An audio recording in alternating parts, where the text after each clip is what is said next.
मित्रांनो, जर का तुम्ही 10वी पास असाल आणि तुम्हाला जर का फोर व्हीलर चालवता येत असेल तर तुमच्यासाठी महत्त्वाची आणि मोठी बातमी आलेली आहे.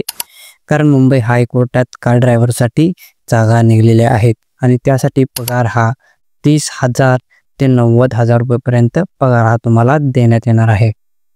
यासाठी तुमच्याकडे फक्त ड्रायव्हिंग लायसन असणे गरजेचे आहे. तसेच तुमचे वय हे 21 ते 38 दरम्यान असले पाहिजे. यासाठी परीक्षेचे स्वरूप असणार आहे. यामध्ये तुम्हाला लेखी परीक्षा 20 गुणाची असणार आहे. पूर्वानुभव मध्ये तुम्हाला 10 गुण दिले जाणार आहेत. ड्रायव्हिंग टेस्टमध्ये तुम्हाला 10 गुण दिले जाणार आहेत आणि तोंडी मुलाखतमध्ये तुम्हाला 10 गुण दिले जाणार आहेत. अशा प्रकारे तुम्हाला टोटल एकूण 50 गुणांची तुमची सिलेक्शनमध्ये एक्झाम होणार आहे. त्यामध्ये 25 गुणाला तुम्ही पास होणार आहात.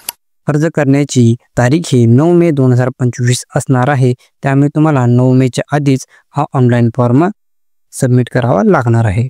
या फॉर्मची लिंक मी डिस्क्रिप्शन बॉक्समध्ये तुम्हाला दिलेली आहे. तर मित्रांनो, या व्हिडिओला लाईक करून आपल्या मित्रांसोबत जास्तीत जास्त शेअर करा, कारण त्यांनाही कार ड्रायव्हरची नोकरी लवकरात लवकर लागू देत.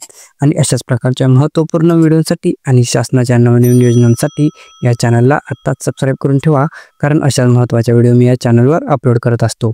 चला तर भेटूया पुढच्या व्हिडिओमध्ये. जय हिंद, जय महाराष्ट्र.